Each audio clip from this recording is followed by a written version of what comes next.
I'm Bill Cox, owner of Comic Art Fans, site for collectors. It's been online since about 2003. Collectors show off their collections there, find art to buy, sell, and trade, and it's probably got about 1 million pieces of artwork on it now. We really got our start and owe our start to a great deal to a Yahoo group called the Comic Art L, which was around probably around the year 2000. But we're going to learn more about that because today I'm going to be talking with Gary Land. He was in charge. He was the list wrangler for the Comic Art L when I first started collecting comic art and found the Yahoo group as a place to chat. And I thought it'd really be great to talk with Gary and learn a bit more about the hobby, how it was before the Comic Art L came along, and also what things were like in the late 80s when he started collecting original comic art. So Gary, we could just kind of start it out in a way. I'd like to know how, let's at least start out, where did you, when you first started collecting art, how were you doing that? Were you buying it at conventions, or was it, mail order, or how were you doing it? Yeah, well, the first thing I think I bought was a sketch from another collector in the area of Oz from the Robert Askren Myth Adventures. Yeah. By Phil Foglio. Oh, yeah. That was my first piece, and I still have it buried around somewhere. Oh, man. But my first published piece I picked up at King Con, 2 or 3 in Detroit. Mm-hmm. That was a show I went to when I was, I think, junior or senior in high school. I went with 2 other collectors from the area that were setting up at the show. It was, during the just before the black and white implosion of the late 80s. Right. When, adolescent radioactive black belt hamsters was, popular and things like that. Yeah. No, I was there. But, I got a number of sketches and things, and then, college happened, and after college, I wanted to get into it a little more, but the problem was that, the only people I knew who sold or knew anything about art were dealers, and they obviously had, their own interests at heart. So I was part of a group called the Kirby List that, honestly, I don't even remember how I got involved in. It was run by Randy Hopp, who Mm-hmm. currently works with Tom Kraft on the Kirby Online Museum. Yep.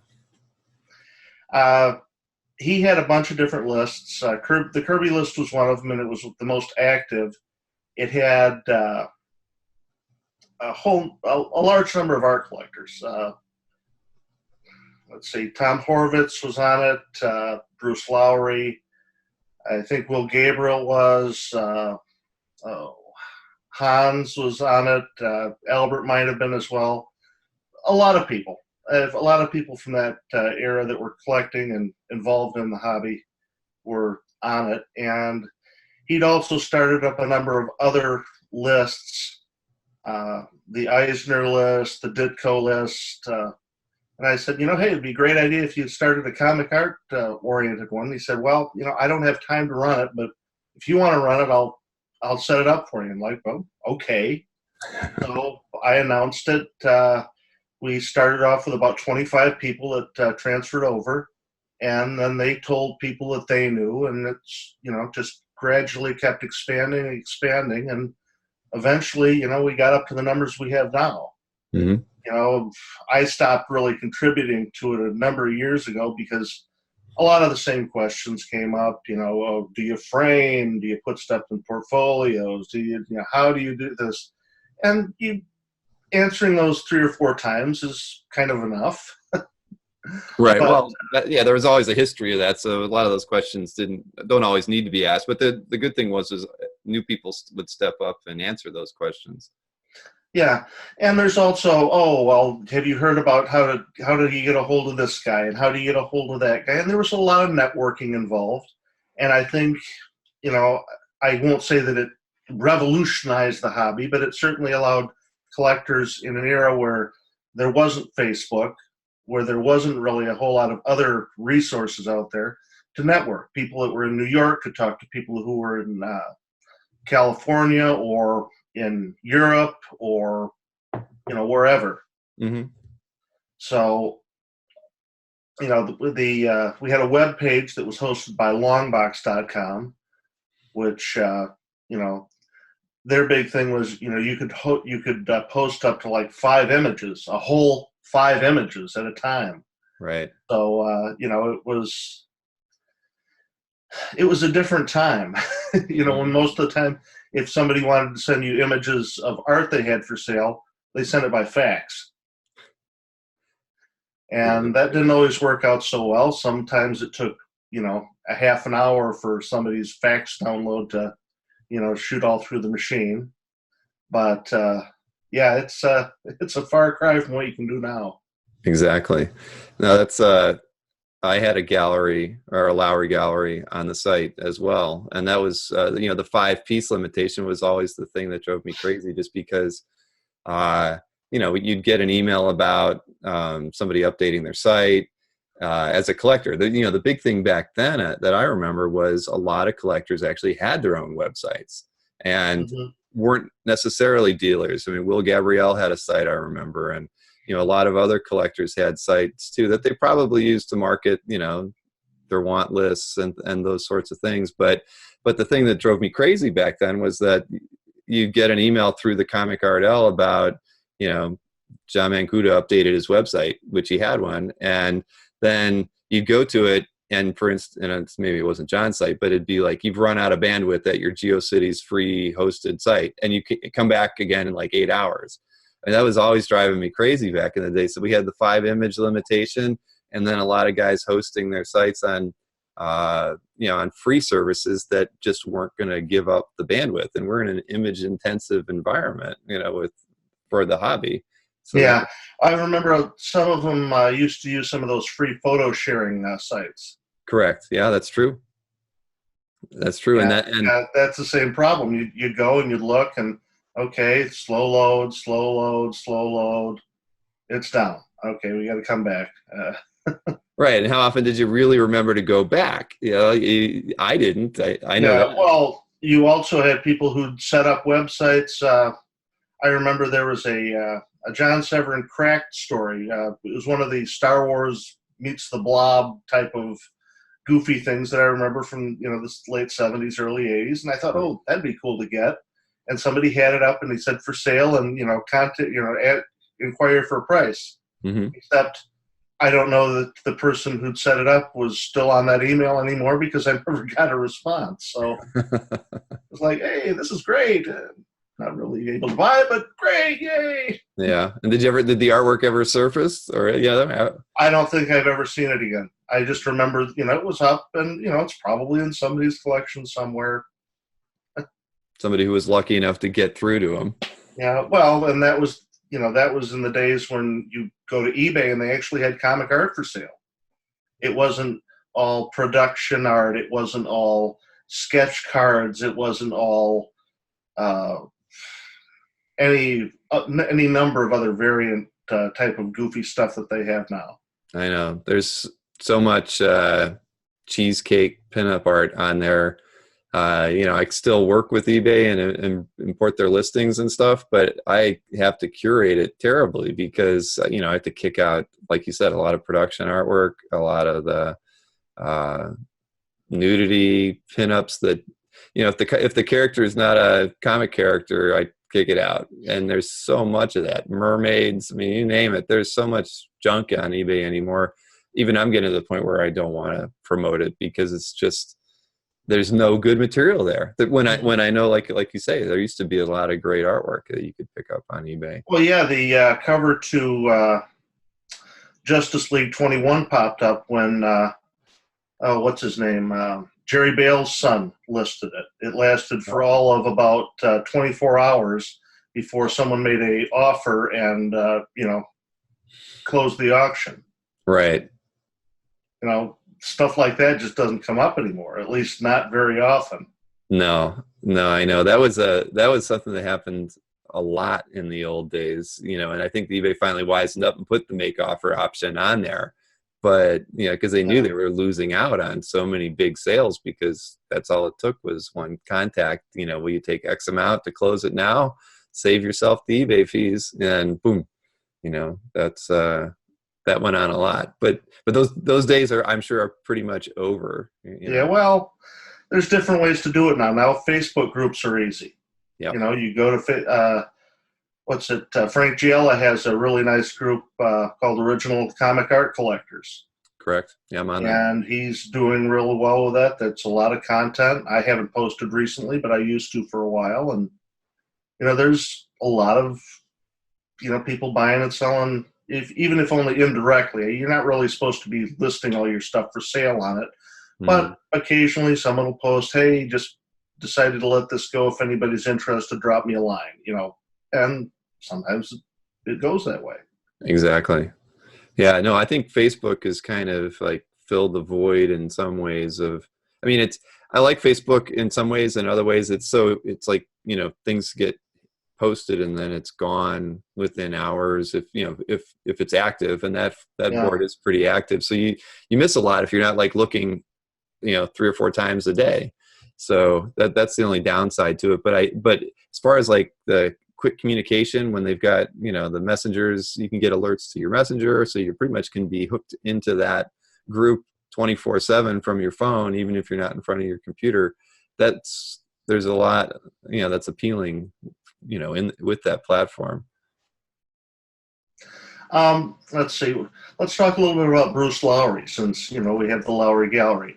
Yep. Bruce is one of the original members, and he had an AOL address, and that was when AOL IM was the big thing for people who had AOL. So you could have instant messages, and we used to chat a lot. He was good friends with Tom Horvitz, who's now living over in Vegas, but he used to have Tom over to watch Jeopardy. And so since Jeopardy played 3 hours earlier in my time zone, he'd ask me what the final answer was, and then he'd be able to stump Tom every time. Oh, man. We did that a few times. That was kind of fun. But what happened with Bruce is he and his wife, Rhea, I think her name was, but he had 2 dogs, Kirby and Cubert. But they took a trip, I believe it was around Valentine's Day. I don't remember the year now, but down to somewhere in the Caribbean, I think, or Mexico. And as I recall, he was snorkeling. They were out on a snorkeling trip, and he had a heart attack and died. Oh, wow. So, because everybody knew Bruce, I'd met him at one of the first San Diego's I'd gone to. I think it was probably '98, and because because he was a fairly big part of the community at that point, we decided to rename the Best of contest the Lowery Gallery. So, and it's gone on from there. Now most people who just see it, okay, it's Lowery Gallery, no context to it, but right, exactly. Well, even for me, I never met Bruce. I mean, I'd seen the name, and but I don't even recall his passing. So I think I really got involved after that. So when you say like the best of, were there themes to the 5 pieces you were posting, or how? No, I think what they had was your best your best pieces in your collection originally, and then it became the best this year. And then once you took it over, I think you and Dave Morris kind of worked it out that it got more filtered down to best of this kind of art, best of this kind of art, best of this kind of art, because otherwise there's just too much disparity. You had somebody picking up a Raymond Flash Gordon, he's going to beat everybody with sketches. Right. That's true. Right. Yeah, that is true. No, I've worked a lot with Brian Peck, actually. I think Dave might have kind of been there in the beginning, but Brian's kind of... Yeah, Dave or Brian, or probably both of them at one point. Yeah. Yeah.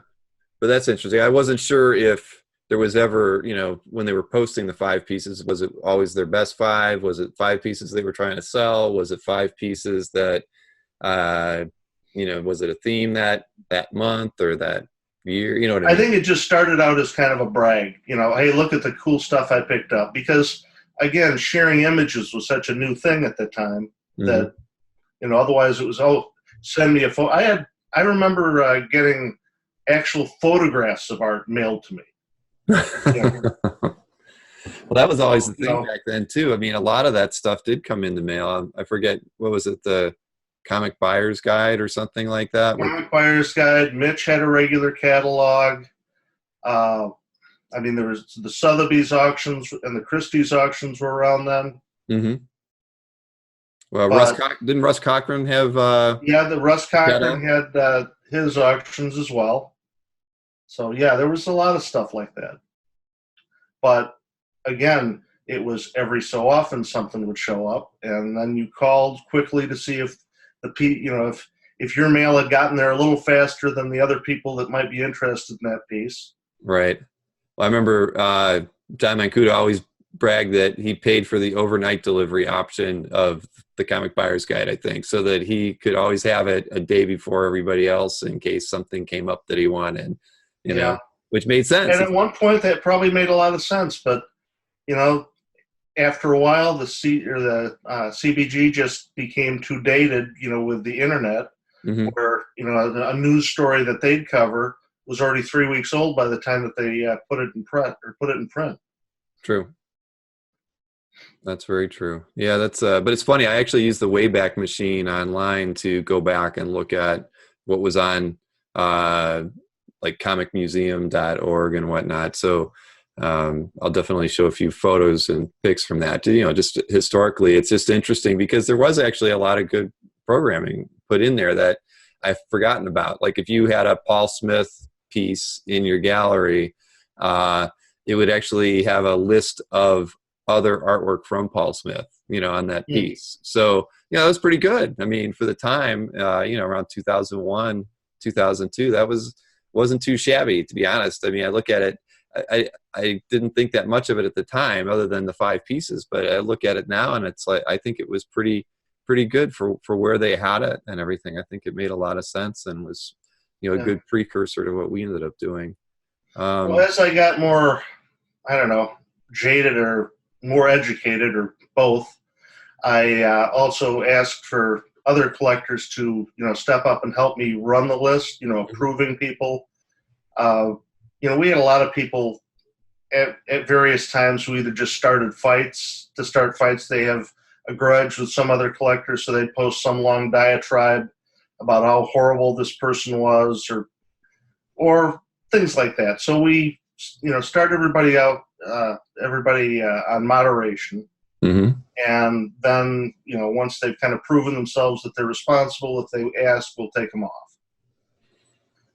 It actually started on one list before it was Yahoo Groups, and then one list got purchased by Yahoo, Okay. and now Yahoo's. I don't know how much longer Yahoo's going to be around with their groups. Honestly, they are really low on customer service. Hmm. It used to be they put all these features in, and for instance, there's a banner at the top of the web page. I can't change it. I used to be able to change it, but I can't change it anymore That's because it's not functional anymore. Why? I don't know. I don't know that they care anymore. I think that this was something they did, and now they're kind of phasing it out, or at least letting it die of old age. right. Of course. Well, that would be a shame. I mean, because it was an easy platform to work from. I like the Yeah, daily digest. I used to do, get them as it happened, but then I just switched to the digest because it was so much easier. And for me, I use the list a lot just to get news and updates that from guys selling artwork that don't have regular mailing lists. Some of the dealers don't.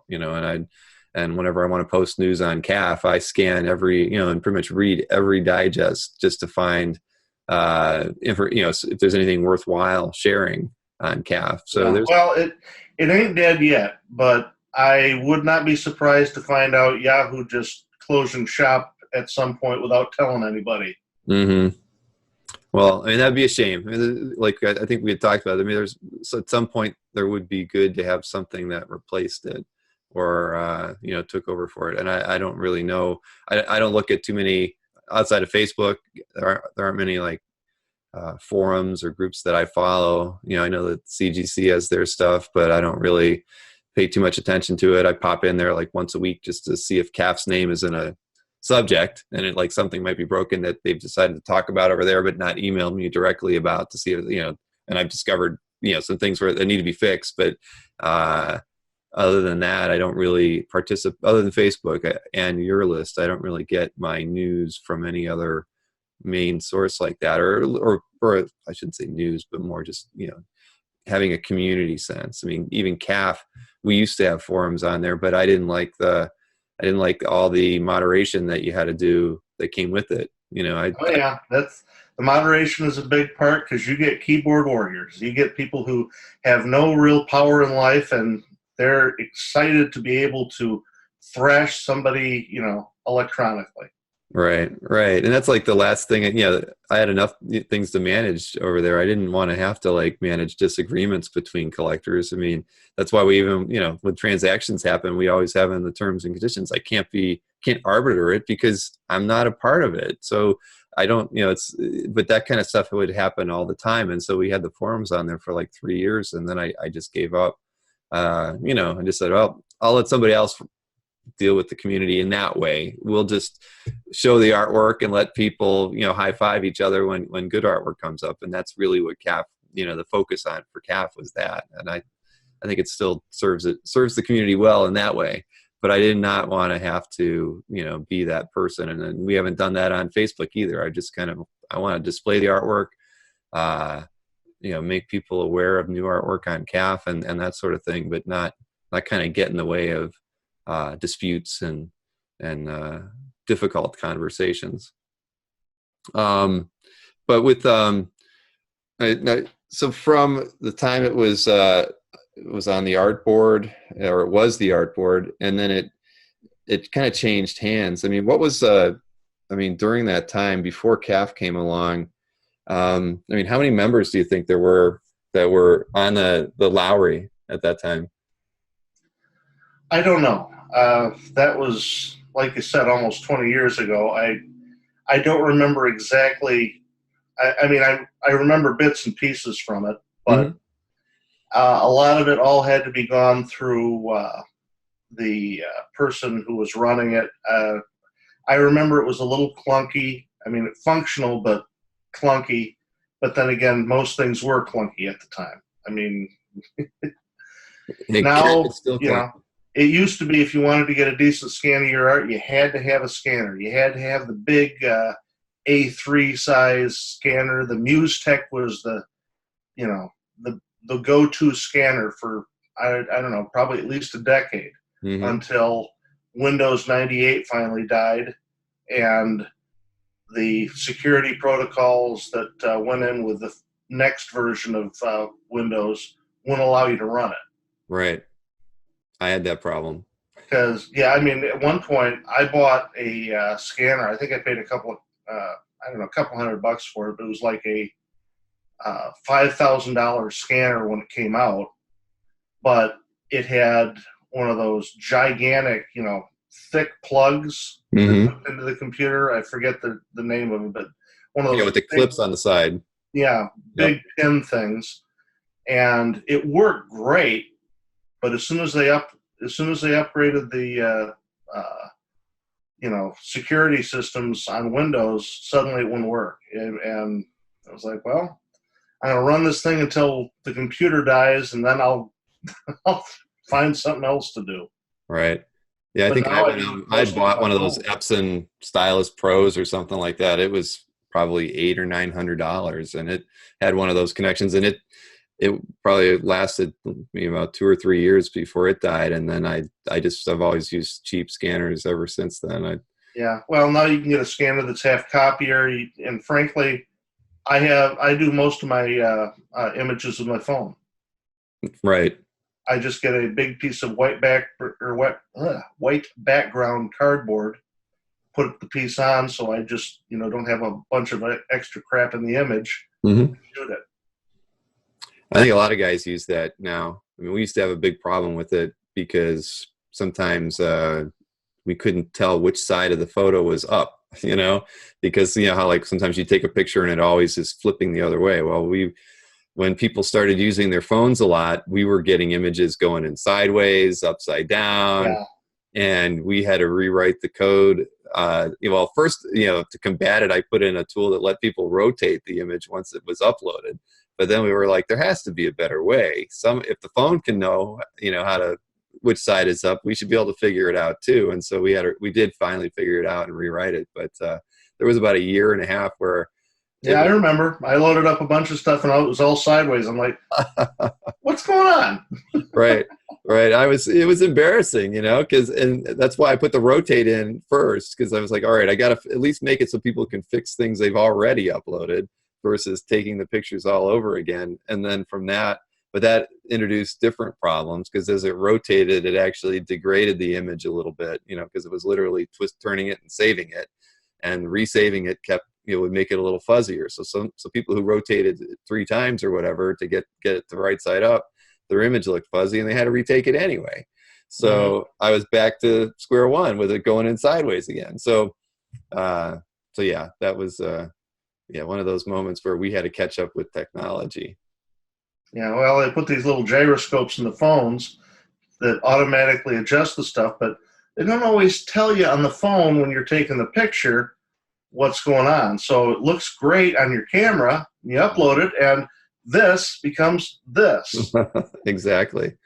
Oh yeah, no, it happens. A lot of guys, what they do is they don't put the artwork vertically, like on a wall in front of them, and then take the photograph that way. They'll actually just lay it on the table, so they probably look at it and think they've got even light. So then they hold the camera flat, or their phone flat above it, and then that was what was really screwing things up, was because once the camera is flat, it's almost, even for the person who took the picture on their phone, when they hold it up, it probably it's going to turn sideways half the time. So I kept telling people, angle your camera a little bit so it knows this is the bottom, and that's why I just got to the point where I was like, all right, we got to have to resolve this problem. Because it was, because Facebook didn't have a problem with knowing which side was up, so I knew there was a way to fix it. But all that's pretty cool. I think that, but like I said, CAF definitely owed the Comic Art L a debt, because without having the platform to let people know that what we were doing, I don't think that CAF would be half as successful as it is today, just because. Well, yeah, you had at least a couple of thousand people who said, "Hey, look, now we got a place to share all our images for free, or for right membership if we want to have the perks." Exactly.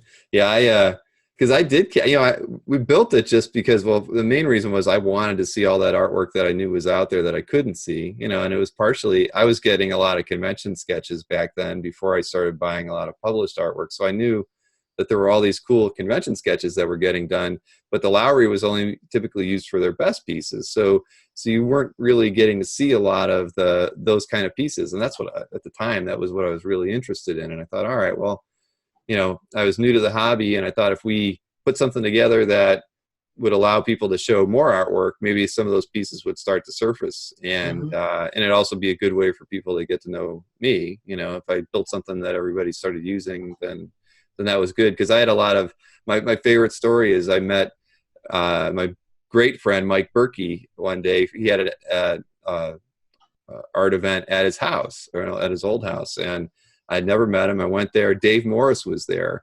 and because he's, we're in northeastern Ohio, and there was probably about a dozen guys there, but the newbies, me included, we were relegated to like the living room floor with some tubs of artwork to go through all the low end stuff. But over at the dining room table, there's Mike, and I don't even remember who all the guys who were there, because I didn't get invited to the dining room table. I sat. You had to sit on the floor with the little kids. Exactly, and and thumbing through the art, which was fine. I was excited because it was like that was about the time when I started getting into buying the published artwork. So I was was fun. But yeah, I didn't have a seat at the table. So that was like my other impetus was just like, all right, if I do this, I'll be able to be at the table and look at the good stuff, because you could see them. They're all like, you huddled around the kitchen table, looking at Kirby's and whatever else were there. And there were no Kirby's in the tubs. It was all for the late 90s or early 2000s, it was all current artwork, or pieces that were, $75 and under, maybe a random weird cover was in there. But other than that, it was just the cheap stuff. And it was funny. I didn't even talk with Dave while I was there. I mean, I kind of knew who he was, but we didn't even chat. So yeah, that was the main thing. And I felt like that was probably at the time a lot of deals happened in those kind of settings where, the people who knew each other bought, sold, traded, at the table, and those pieces never got seen either. And I thought that, being able to put a platform out there where where you could put more of those kind of pieces out there would just be good for the hobby in general. And, hey, did you know Ed Hodder? I don't think I ever met Ed Hodder, to be honest with you. I mean, I've known the name, but I don't believe I ever met him. Well, I know he's in in your approximate area, because one time I went down to Ethan's house for one of these art gatherings, Yep. and I ended up staying at Ed's house later. So he had to be within shooting distance. Ed used to own the cover to X-Men 94. Wow. And at one point, he told me that he had, and I said, well, if you ever want to sell it, of course, let me know. Well, and this was pre-2000. He contacts me and he says, well, I've got an offer on it, but, I'll give you first dibs if you want it. The offer's $10,000. And I'm like, whoa, man, 10,000 was, good Kirby covers were going for $2,000, $3,000, $4,000. I mean, maybe not the twice up ones, which never surfaced at the time. Mm-hmm. But, you didn't get much for 10,000. There wasn't much, trading hands at $10,000. Exactly.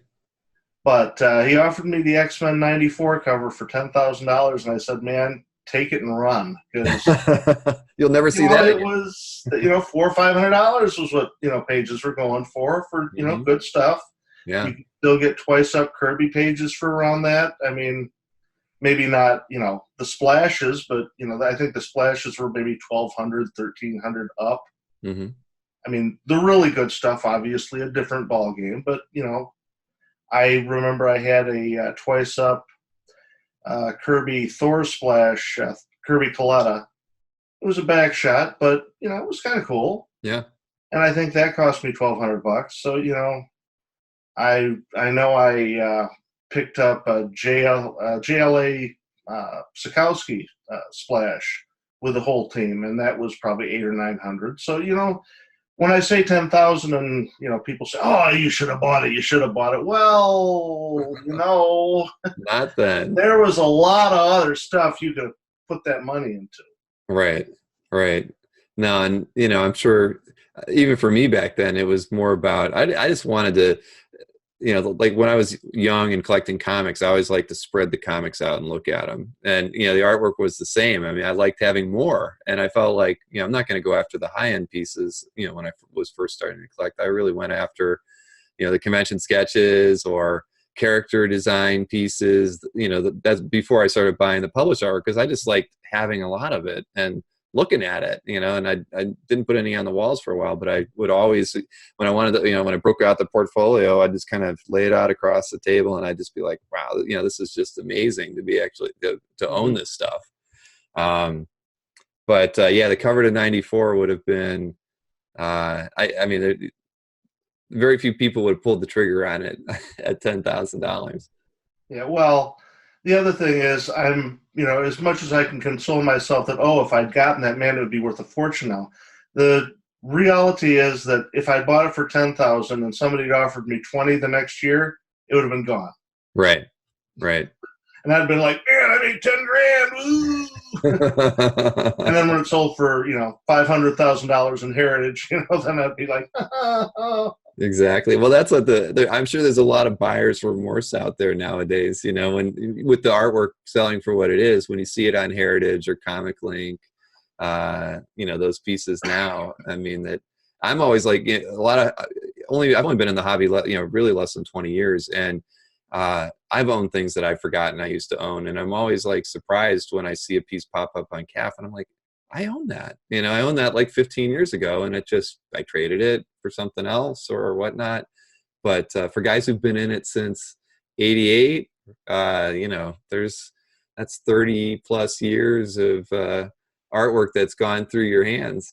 Yeah.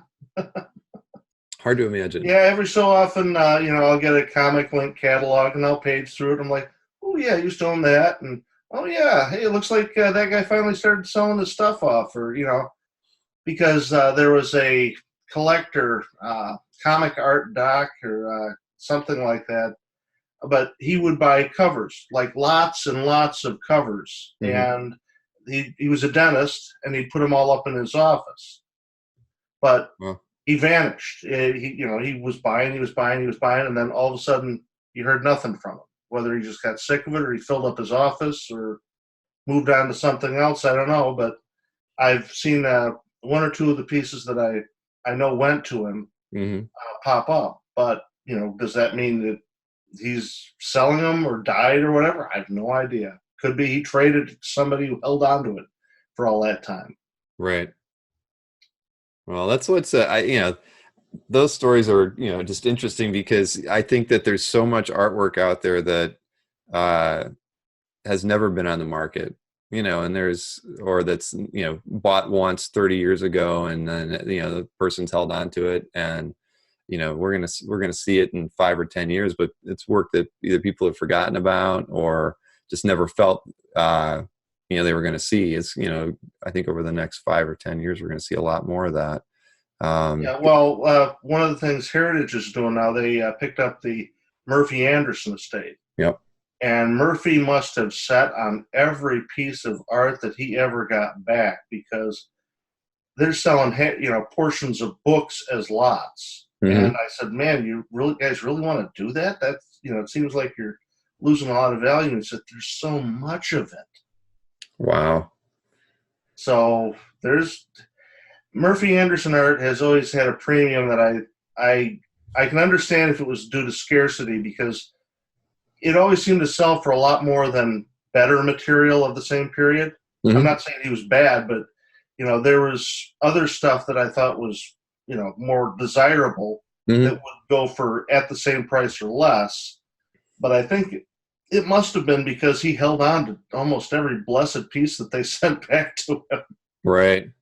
Well, that kind of, that does happen though. I mean, you could look at like with Paul Smith art, right? Paul Smith X-Men art in particular. Oh yeah. When it's not on the market, prices tend to go up, right? So it's well, I had a whole swath of it, and even now there's a couple Paul Smith groups on Facebook. Every once in a while, somebody will post a page and I'll be like, I never saw that one before. You know? And because I own so many, and I knew, the other pieces that were out there that I tried to buy and failed, that when I see something that, I've never seen this one before. Right, it's rare. But the thing is, you're going to pay a premium for it because there's enough guys that are fighting over trying to get just that one example. I mean, I think we had that once on an eBay auction or an auction somewhere. Oh, I'm sure over the course of the years we probably did. Right, it was some Brood piece. I don't even remember what it was, but I wanted it really bad, but you wanted it more. you outbid me at the end. I think I had Berkey. It was helping me because I was out of town and on the road or something. But yeah, that was me that he was trying to help get. I was like, this is my limit. There's no way Gary will outbid me, and you outbid me because that would have been my one piece, right? I mean, as a collector, I always feel like that's at least for my status, having that one piece is probably as good as it's going to get for me. I'm not made of money, and there's probably too many pieces, too many artists that I'd like to have artwork from. And so Smith would be one of those people that, one day if I can get that one piece, and I don't want it to be a sketch, or something. It's got to be at least something from the run, because it was such a memorable series of books that, I mean, for me, it was kind of coming out of that Cochran period. Smith's work just, blew me away, and it was so simple and stylized, but I just loved it. But and I loved it in a time period before, I was collecting artwork. I didn't collect artwork for another 10 years, but it was just, I was like, man, yeah, that guy did some good stuff during that period. And the stories were great. Mm-hmm. That's probably why you collected, Yes. right? Well, at the time I was buying pages, $300, $400 tops. Mm-hmm. I was picking them up on eBay because they would go fairly cheap, and I bought a lot of them, and I socked them away and I held on to them.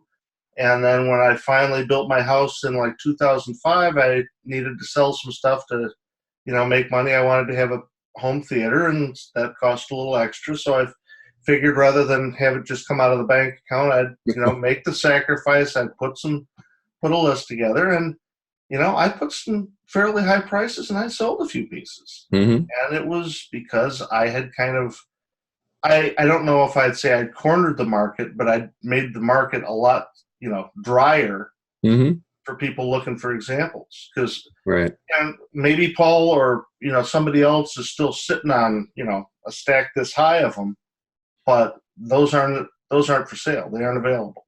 Right. Right. And probably won't be for a while. The pages don't come up that often. It's always, I remember there was like the period in time when you couldn't really get any crisis pages, from Perez. And then there was like a big influx of them for a while. Yeah, that was the Comic Town collection that I bought with Ken Danker. That was okay. Right. See, yeah, because what had happened is this Comic Town fella, I never met him, don't know anything about him, but yeah, he bought, I think, all of Ordway's share. Okay. So he had, I think I don't know, maybe at least 50 pages. Mm-hmm. So it wasn't, any complete books, but it was a big amount of stuff. Right. Well, but at least there were some good pages that hit the market. You hadn't seen any for a long time. And then when those came out, I had picked one up and don't own it anymore. But yeah, that was, those were good. But that happens from time to time. Like, the exact opposite of Murphy Anderson or Paul Smith, where you don't see a lot of pieces. All of a sudden, a lot of pieces come out there, and maybe you get lucky. A deal on one page is all it takes. At the end of the day. I started out collecting, I have to have an example by this, and I have to have an example of that, because, that's what a good collection has. And, I got stuff. I had a number of EC covers at one point or another, and, they were cool. Mm-hmm. And it was cool, but it didn't really do a whole lot for me. I liked them. I certainly liked them, but for instance, my Feldstein Weird Science cover, which is the male and female astronaut with a little ship in the background. Mm-hmm. Weird Science 15, maybe 17, something like that. I don't know. But I picked that up in Heritage probably in the early 2000s. And then all of a sudden, a few years ago, Comic Link came up with a more fun cover with Green Arrow. Okay. I think it was the second appearance of Green Arrow from the Jerry Robinson collection. Okay. And I'm like, oh, I got to have that. Well, so at first I offered Vincent over at Metropolis that runs those Comic Connect. I'm sorry, but I offered them. Want to just do a straight up trade? Oh, no, we're going to do this by auction. I'm like, okay, fine. I ended up selling it privately for more than for a solid four figures, more than what the more than what the Green Arrow cover went Mm-hmm. for. So I did all right on it. Oh yeah, definitely. But yeah, I've turned in more to twice up DC art. Mm-hmm. Now I don't know how much more of that I'm going to buy because it's starting to go up in value, but I've got a good assembly of it. You have I was looking over your gallery before we talked. You've got a very diverse collection, probably more diverse than a lot of collectors on CAF. You've got, Barry Windsor Smith and to Paul Smith to Kubert, Schomburg, Wrightson. I mean, you do own some incredible pieces that, I mean, if you were to say you were going to get like one or two really choice pieces from a particular artist, I mean, you've got those choice pieces. Mm-hmm. That's impressive. Yeah, well, that's kind of a carryover from, when I had to have my examples. But the Schomburg you're talking about, that was, it's actually just sitting off to the side over here. It's the cover to Overstreet 10. Yep. And that was the first Overstreet I ever got. That transformed my idea from, I'm like, what do you mean a comic book price guide? The price is on the front. That right. That was my reaction to, first when I was a kid. Why do you need a comic book price guide? The price is on the front. Mm-hmm. Well, honestly, that was my first Overstreet price guide too. So when I saw, I mean, it's been in your collection for a while on CAF, but when I saw it, it just brings back memories. I mean, that book, was tattered, because it was my first. Oh yeah, book. Late at night, I'd go through and I'd look at all the cool comic book covers that I'd never actually seen in real life. Because we had a couple comic stores, and they had some comics. They didn't have big runs of Golden Age, and I'd never gone to a big Comic Con before, so that was my only connection with that stuff. Right. So I assume when you saw the cover, or where was that purchase? Was that an auction? That was Heritage, and it happened when Jeppy had held on to all those. Okay. Diamond Galleries. He bought all of the. He published it from a while. I think he probably bought them all from Bob Overstreet when he bought the price guide. Mm-hmm. But I picked it up in a Heritage auction. It cost a lot of money, but you know what? That was one of those ones that I want that one. Right. No. I mean, I'm just kind of that, and that, one of my favorite pieces in your collection is that Alex Toth piece with a drawn at the sketch, at the table. The Sorcerer's Apprentice. Yeah. I don't know why. That was an animation pitch piece that he did. Yeah. I don't know. I've always. I've never been able to quite understand why I love his work so much, but he's one of my favorite artists.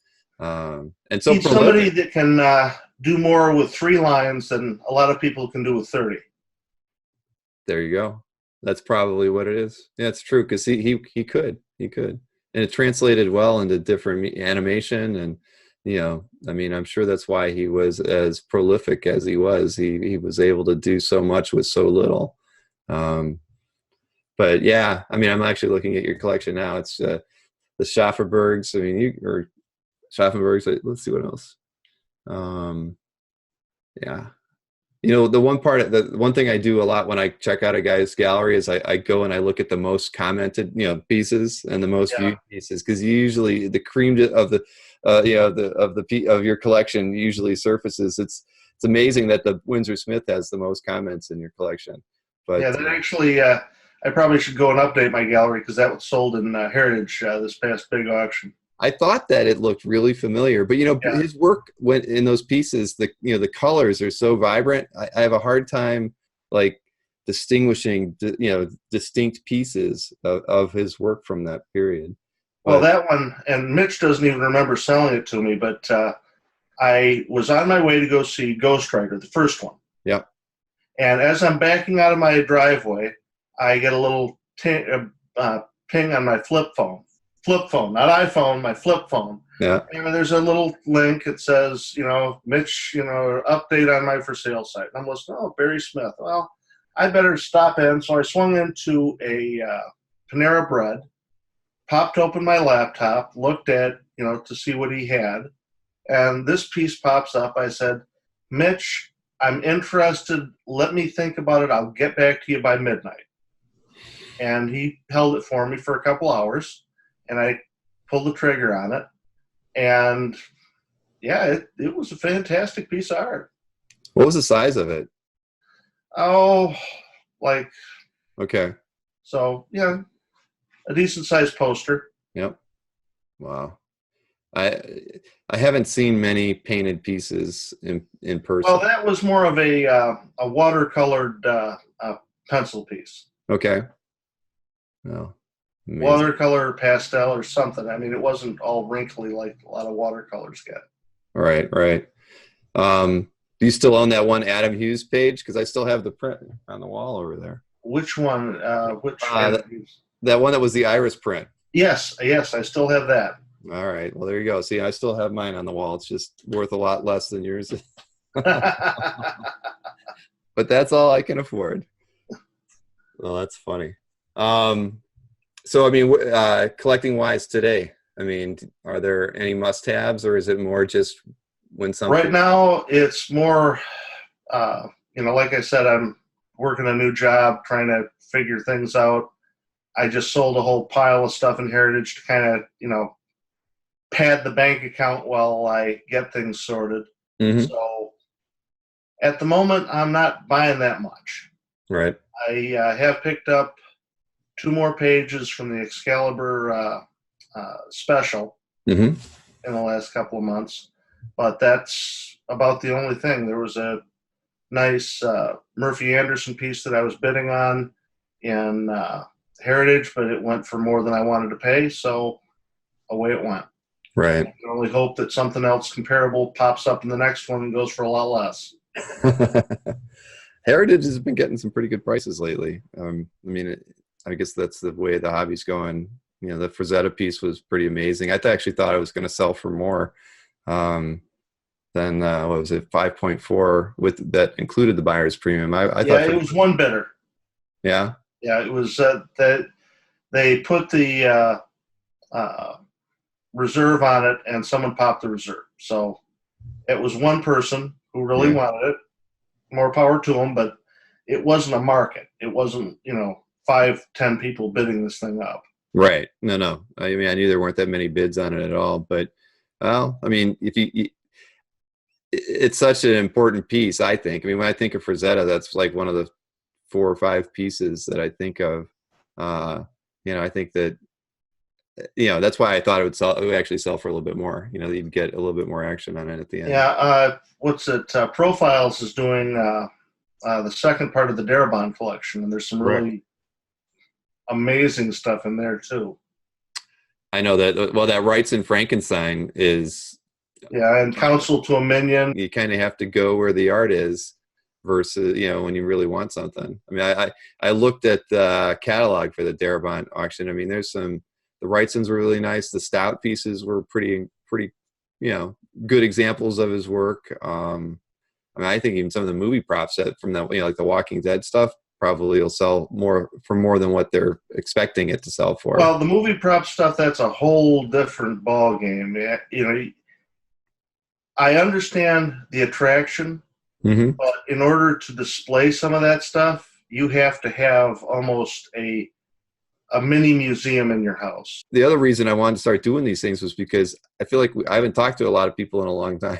I, Yeah, I, you shoot them an email, you say hi, and right, exactly. I mean, I think that I don't know.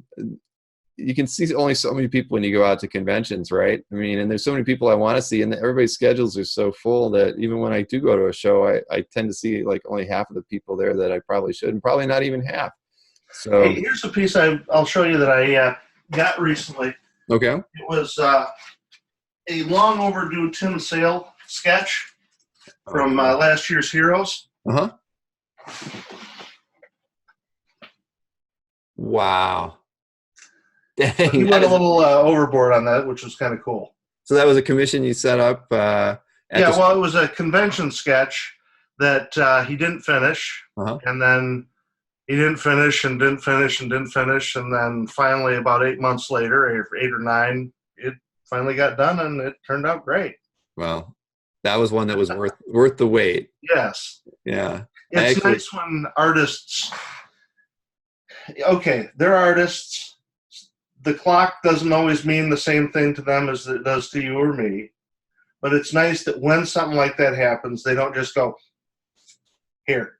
Right. It's happened, but yeah, I think in most cases, I it always has a happy ending. You know, I remember I actually commissioned Dave Cockrum about a year before he passed, but everything, it just kept dragging out, dragging out, dragging out, and then he passed away. You know, and it was, and I'd paid him in advance, so it Yeah. was one of those things that just you know, once that happened, I, you know, obviously wasn't going to contact the family or anything. Yeah. It was like, Oh, all same right, thing happened with me and Norm Brayfogel.